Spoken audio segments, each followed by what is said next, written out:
Okay, this is how to replace the discs and pads on a Ford Transit front wheel drive model. So obviously we're replacing the brake disc or brake rotor and also the brake pads. To change this one, we have to remove the hub because the brake disc is actually bolted through the back of the hub. So I'll just take you through what we need to do. So we're going to take off the caliper, and the actual carrier itself is going to need to come away. We then need to undo the drive shaft nut and then just pop that backwards so that's nice and free.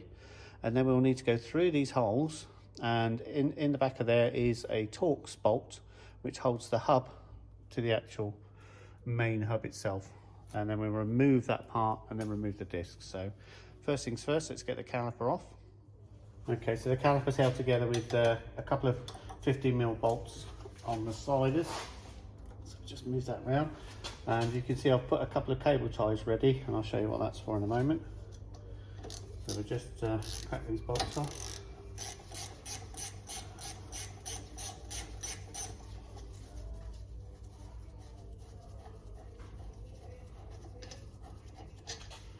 So that's those two. And then just take a little pry bar or screwdriver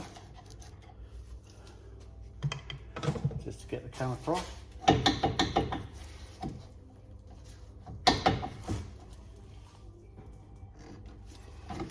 we go.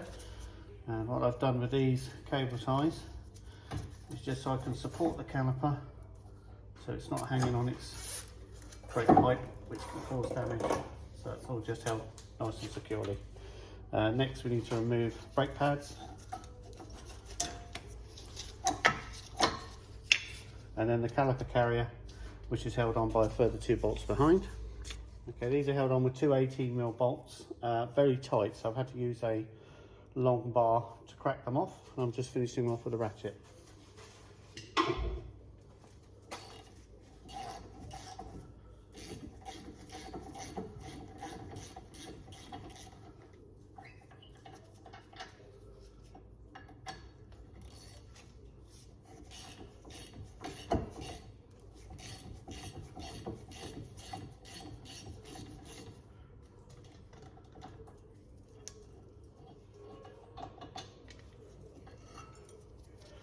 And that's the caliper carrier and bolts. Just going to pop those back in so we don't lose those. Okay, now next it's time to undo the drive shaft. So we've got a split pin, take the cover off, then we can get to the nut.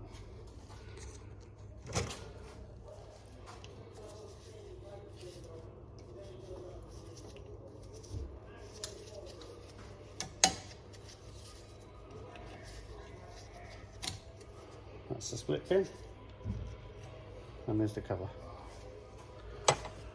Okay, this is a 36mm socket. It will be tight.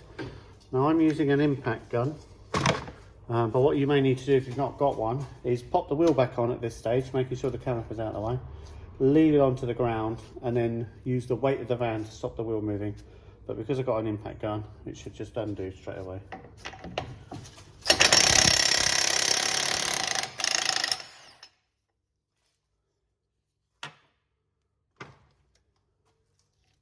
And there's the drive shaft, all nice and free, so we're away from the hub.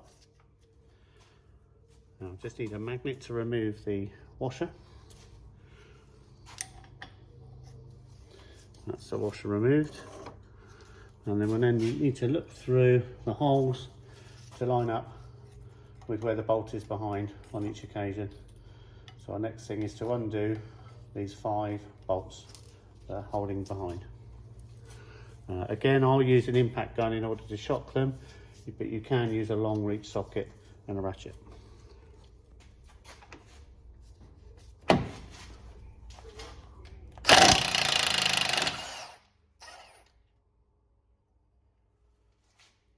And that's the bolt there.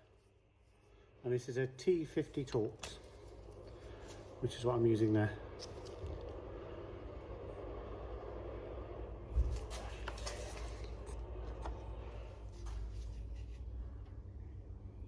Okay, so that's the last one out. So that's five of these bolts in each of these holes.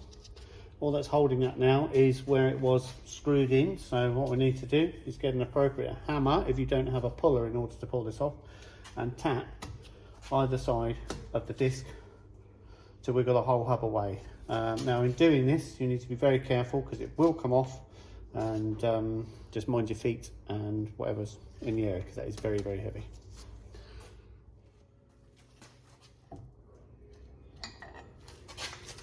Okay, so these were the 5 bolt holes, and that's where they screwed into on there. So the next thing now is to undo these 5 bolts and then remove the disc from the back of the hub. Okay, with the 5 bolts removed, turn the disc over, and then you have to line up the bearing so it will fit within these recesses, because this part is still the disc and that needs to come up through this piece. So once you've lined that up, the trick for these, keeping the bearing lined up, is to pop it flat on the surface,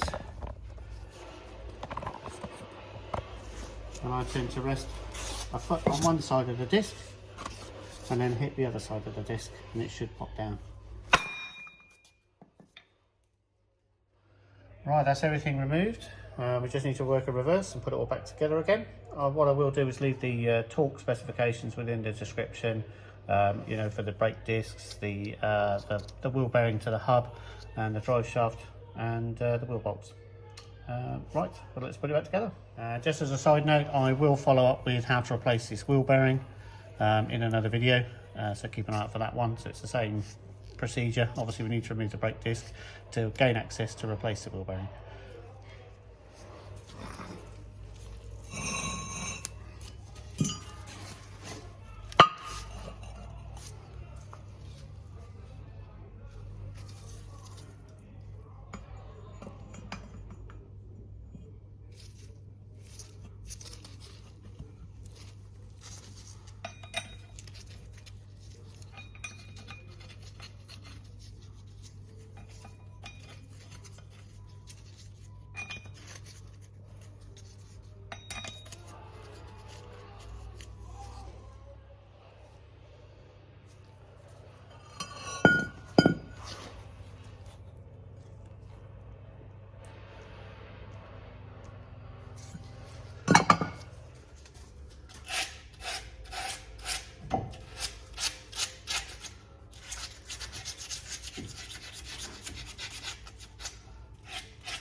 Tool I'm using is a caliper spreader, and what this does is it does it evenly and slowly and pushes both pistons back at the same time.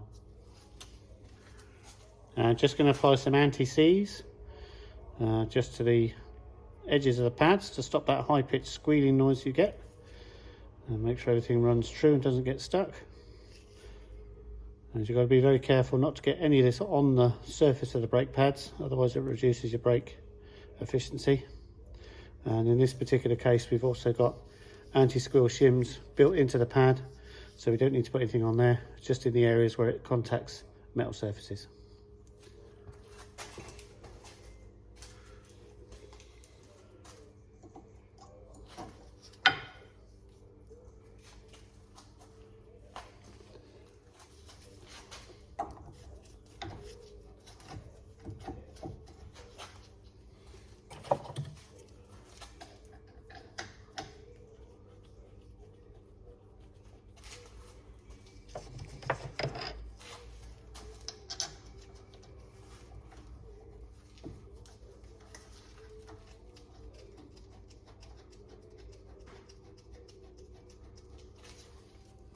Okay, that's everything all sorted.